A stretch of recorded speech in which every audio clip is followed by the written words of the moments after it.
যদি আপুনি আপোনাৰ স্কিনখন তৎক্ষণাত গ্লো হোৱাটো বিচাৰে, উজ্জ্বল হোৱাটো বিচাৰে, স্কিনৰ ৰংটো বগা আৰু চাফা হোৱাটো বিচাৰে, তেতিয়াহ'লে আজিৰ এই কফিৰ ফেচিয়েলটো আপোনালোকে কৰি চাব। হাই ফ্ৰেণ্ডছ, আপোনালোক সকলোকে মোৰ অসমীয়া হোৱাটছআপ চেনেলৰ নতুন এটা ভিডিঅ'ৰ মাজলৈ স্বাগতম জনাইছোঁ। আশা ৰাখিছোঁ আপোনালোক সকলো ভালে আছে। আজি মই আপোনালোকলৈ লৈ আহিছোঁ কফিৰ খুব বঢ়িয়া এটা ফেচিয়েল।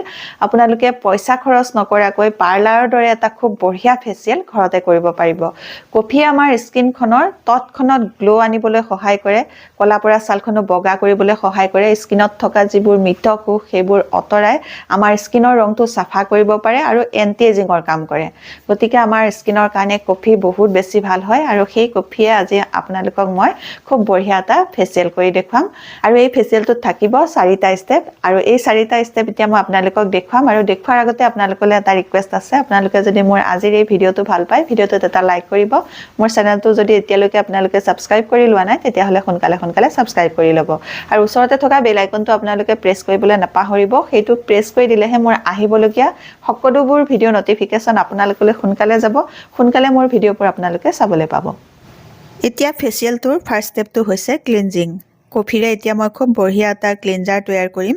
তাৰ কাৰণে মই প্ৰথমেই কেঁচা গাখীৰ এচামুচৰ জোখাৰে লৈছোঁ। এই কফিৰ ফেচিয়েলটো কৰিবলৈ মই 10 টকীয়া এটা কফিৰ পেকেট লৈছোঁ।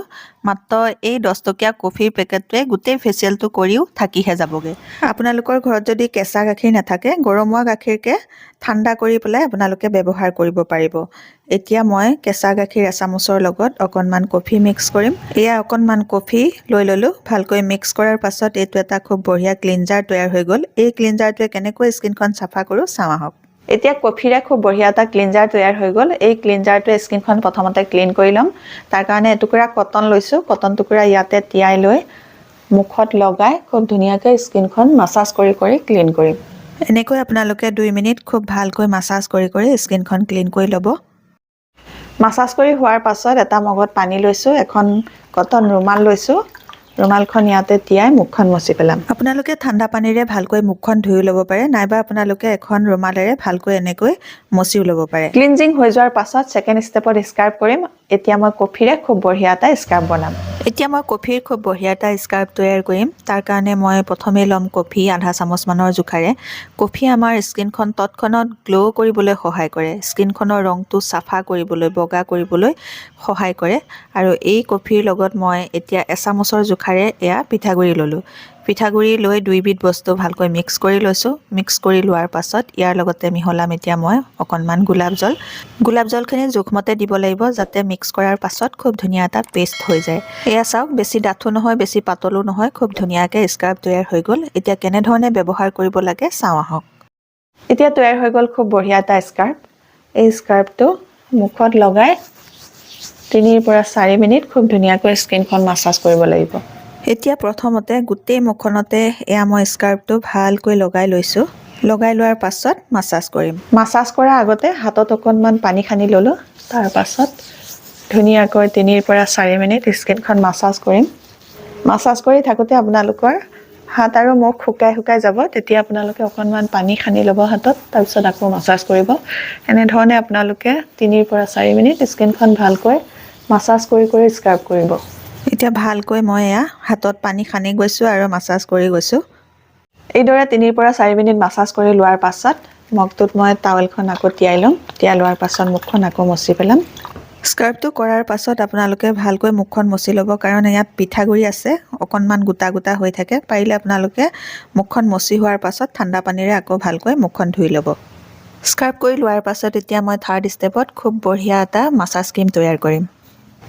মাছাজ ক্ৰীমটো তৈয়াৰ কৰিবলৈ মই প্ৰথমেই ল'ম কফি অকণমান, কাৰণ এইটো এটা কফিৰ ফেচিয়েল যিহেতু, সেইকাৰণে প্ৰতিটো ষ্টেপত কফি থাকিবই।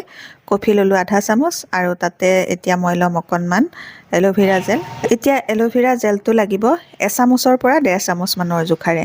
এল'ভেৰা জেলে আমাৰ স্কিনখন হাইড্ৰেট কৰি ৰাখিবলৈ সহায় কৰে আৰু কফি আমাৰ স্কিনখনৰ গ্ল' আনিবলৈ সহায় কৰে, স্কিনখন বগা কৰিবলৈ সহায় কৰে। এই 2 বিধ বস্তু মিলাই যেতিয়া আমি এটা খুব বঢ়িয়া মাছাজ ক্ৰীম তৈয়াৰ কৰিম, এই মাছাজ ক্ৰীমটোৱে আমাৰ স্কিনখন মাছাজ কৰিলে খুব ধুনীয়াকৈ হাইড্ৰেট হৈ যাব, স্কিনখনৰ গ্ল' বাঢ়িব, স্কিনখন উজ্জ্বল হৈ যাব। এতিয়া কফিৰে মাছাজ ক্ৰীম এটা তৈয়াৰ কৰি ল'লোঁ। এই ক্ৰীমটোৱে এতিয়া মাছাজ কৰিম। প্ৰথমতে মুখত ভালকৈ ক্ৰীমটো লগাই ল'ম। মাছাজ ক্ৰীমটো প্ৰথমতে মই গোটেই মুখখনতে ভালকৈ লগাই লৈছোঁ। আপোনালোকেও প্ৰথমতে গোটেই মুখখনতে ভালকৈ লগাই ল'ব। লগাই লোৱাৰ পাছত এতিয়া 5 পৰা 7 মিনিট খুব ধুনীয়াকৈ স্কিনখন মাছাজ কৰিম। এটা ফেচিয়েলৰ মেইন পাৰ্টটো হৈছে মাছাজটো, গতিকে এই মাছাজটো আপোনালোকে ভালকৈ কৰিব লাগিব। 5 পৰা 7 মিনিট আপোনালোকে ভালকৈ মাছাজটো কৰিব। যিমানেই আপোনালোকে ভালকৈ এই মাছাজটো কৰিব সিমানেই আপোনালোকৰ এই ফেচিয়েলটো কৰাৰ পাছত স্কিনখনৰ গ্লো আহিব। মাছাজটো কৰোঁতে আপোনালোকে খুব ভালকৈ আপাৰ ডাইৰেকশ্যনত কৰিব বা চাৰ্কুলাৰ মোচনত স্কিনখন ধুনীয়াকৈ মাছাজ কৰিব। এতিয়া মই আপোনালোকক যেনেধৰণে দেখুৱাই আছোঁ তেনেধৰণে আপোনালোকে ভালকৈ মাছাজ কৰিব। এনেকৈ মাছাজ কৰিলে স্কিনত খুব ভালকৈ ব্লাড চাৰ্কুলেশ্যন হয়। ব্লাড চাৰ্কুলেশ্যনটো ভাল হ'লে স্কিনখন উজ্জ্বল হ'বলৈ সহায় হয়। এতিয়া 5 পৰা 7 মিনিট মাছাজ কৰাৰ পাছত ভিজা ৰুমাল এখনেৰে আকৌ মুখখন মুচি ল'ম।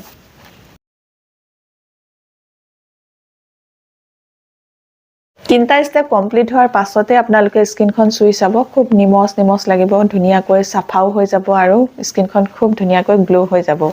ইয়াৰ পাছত 4 নম্বৰ ষ্টেপত খুব বঢ়িয়া এটা ফেচ মাস্ক লগাম। এতিয়া মই কফিৰে খুব বঢ়িয়া এটা ফেচ মাস্ক তৈয়াৰ কৰিম। এই ফেচ মাস্কটো তৈয়াৰ কৰিবলৈ মই প্ৰথমেই ল'ম কফি ল'ম এচামুচৰ জোখাৰে।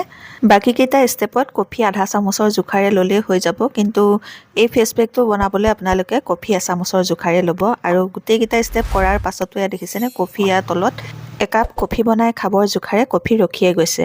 আৰু এই কফিৰ লগত এতিয়া মই মিক্স কৰিম অকণমান বেচন ল'ম মই এতিয়া কফিৰ সমানে এচামুচৰ জোখাৰে। বেচনৰ লগত কফি মিলাই এনেকৈ যদি ফেচ পেক বনাই আপোনালোকে লগায় তেতিয়াহ'লে তৎক্ষণাত আপোনালোকৰ ছালখন গ্ল' কৰিবলৈ, বগা কৰিবলৈ, ক'লা দাগ দূৰ কৰিবলৈ, ছানবাৰ্ণ দূৰ কৰিবলৈ সহায় কৰিব। ইয়াৰ পাছত এতিয়া মই লৈছোঁ অকণমান কস্তুৰী হালধি, একদম কম পৰিমাণে লৈছোঁ। আপোনালোকৰ ঘৰত যদি কস্তুৰী হালধিটো আছে ল'ব, যদি নাই তেতিয়াহ'লে আপোনালোকে হালধিটো স্ক্ৰিপ কৰিব, কাৰণ কস্তুৰী হালধিটোৰ ৰংটো কম, সেইকাৰণে আমাৰ স্কিনত লগালেও বেছিকৈ ৰং নধৰে। কিন্তু পাকঘৰৰ যিটো খোৱা হালধি সেই হালধিটোৰ ৰংটো অকণমান বেছি, আৰু সেইটো যদি আপোনালোকে ব্যৱহাৰ কৰে তেতিয়াহ'লে ফেচিয়েলটোৰ পিছত স্কিনখন আপোনালোকৰ হালধীয়া যেন দেখিব, সেইকাৰণে স্কিপ কৰিব পাৰে।